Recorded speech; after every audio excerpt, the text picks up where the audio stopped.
Hey guys, board game I made based on Far Cry Primal. Now there's a video on my channel from like 3 years back. I made another one based on the Hunger Games. You go check that out after you're done watching this. It's pretty cool. But I made another one. Uh, this one was a school project. The other one was also a school project, so that's the reason I made another one. This one's it's a little more simple. It's not as complex or as complicated as the Hunger Games, but still kind of fun. Unfortunately, the people in my science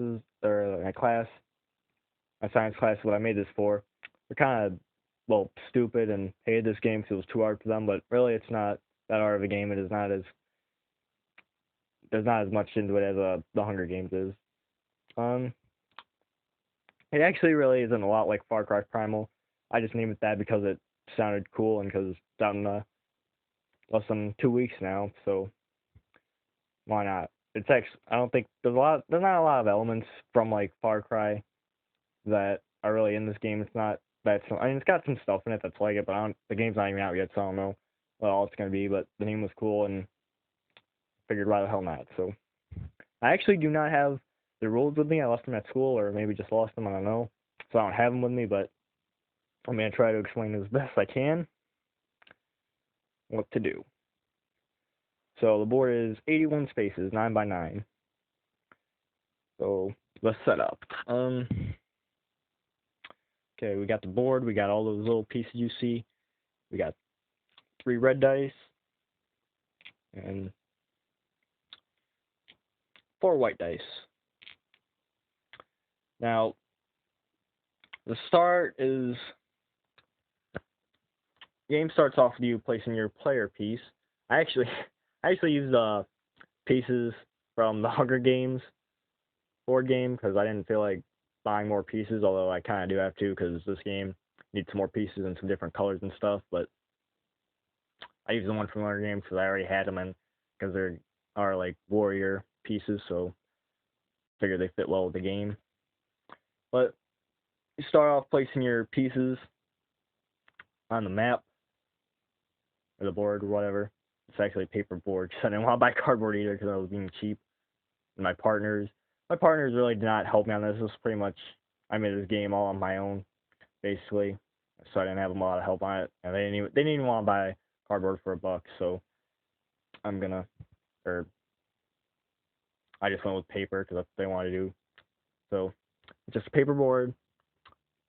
Uh, Now pieces are it's for two to 8 players. So the setup is they goes one corner, one there, one in the middle, corner, middle, middle, and middle.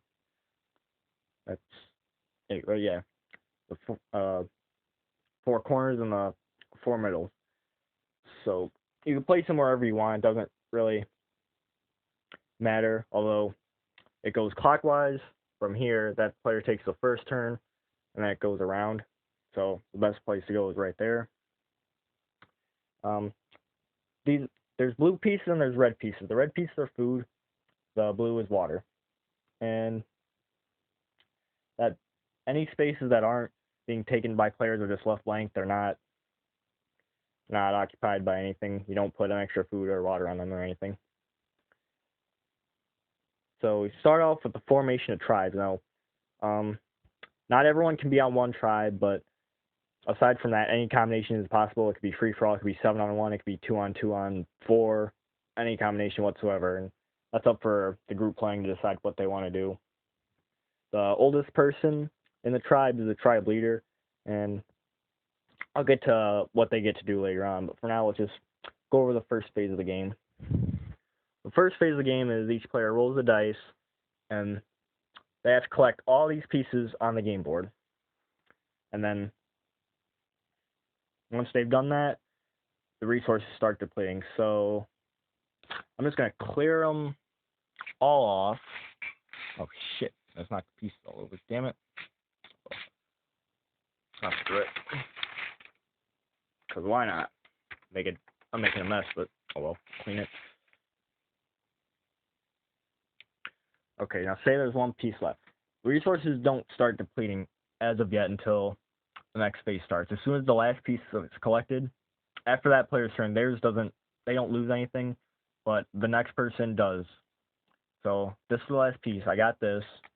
I put it in my pile, and then on the next turn, after the next player goes, he starts losing it.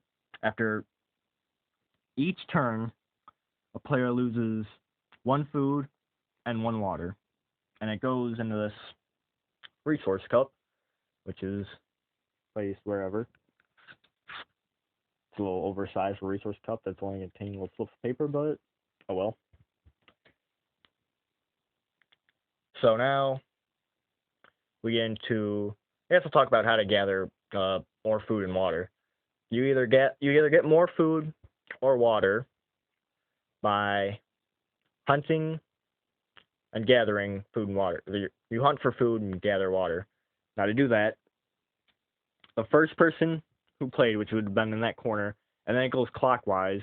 At the end of the last player's turn, who in this case there were 5 people playing, would have been this person. Knocked them off the board, but it goes clockwise. They roll 3 dice, or 6, I mean actually. They roll 3 red and 3 white. And the red is food, the white represents water. They just randomly throw it on the board.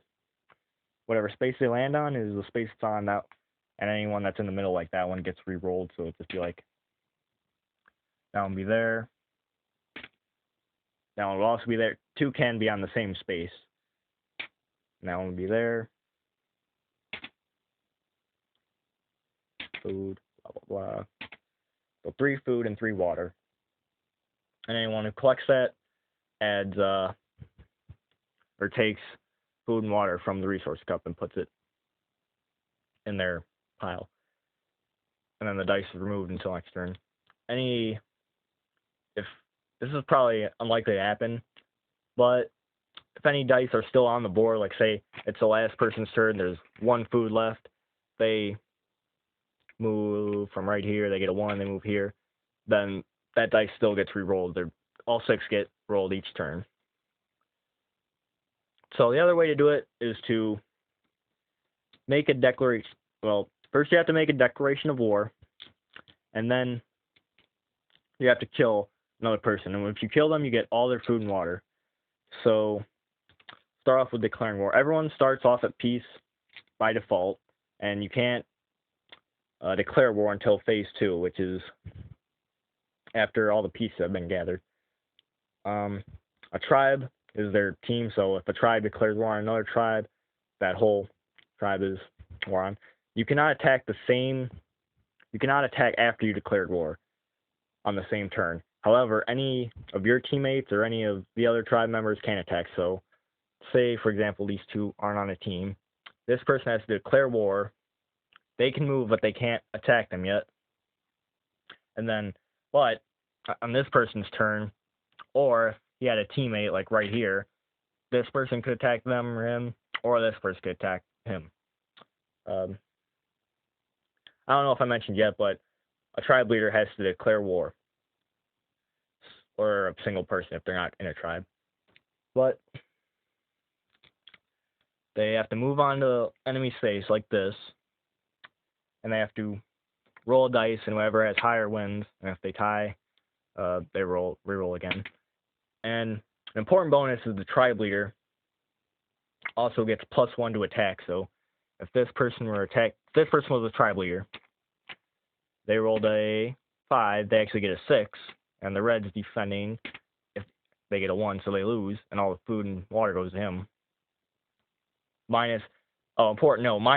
When you kill someone, you -1 food and water, because then it goes in the resource cup. So when you take all their stuff, you put 1 of each into the cup,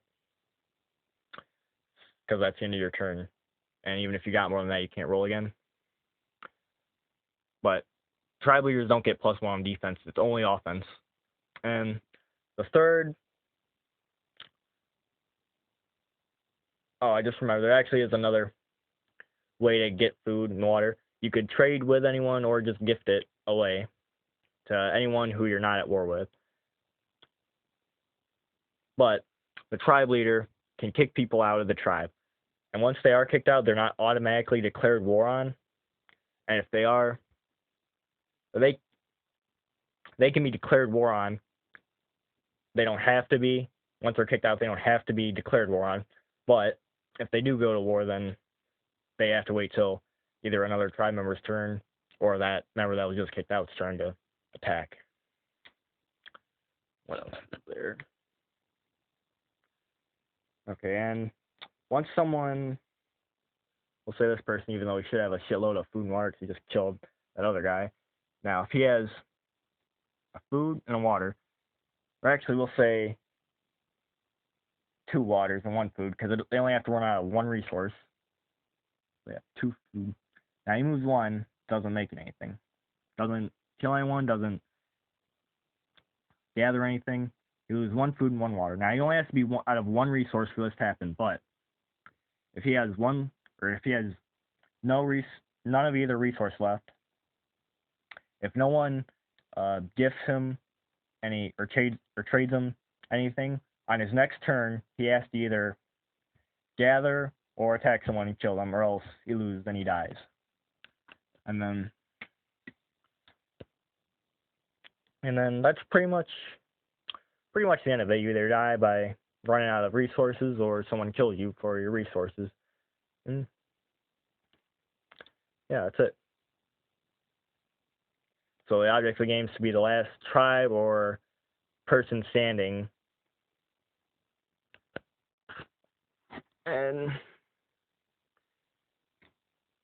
so yeah, I think that's about covers it. I'm trying to remember if there's anything I left out, because I know I don't have the rules and I wish I could read them, but I can't.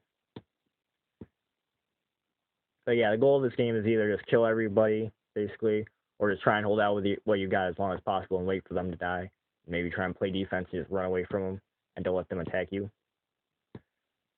Other than that, pretty simple game. It's really not as difficult as the Hunger Games. I really wish I would have dumbed it down even more. But people in my class are so stupid. They hated this game. I think they gave it a bad grade, even though it's really, I don't think it's the most exciting game, but it's fun. It's really pretty simple. I'm thinking about adding rules to like animal attacks and stuff to make it a little closer to Far Cry Primal. And hope you guys like this. Maybe now you learn kind of how to make this. It's like you make Hunger Games. It's not too difficult to make, not too difficult to get all the pieces you need.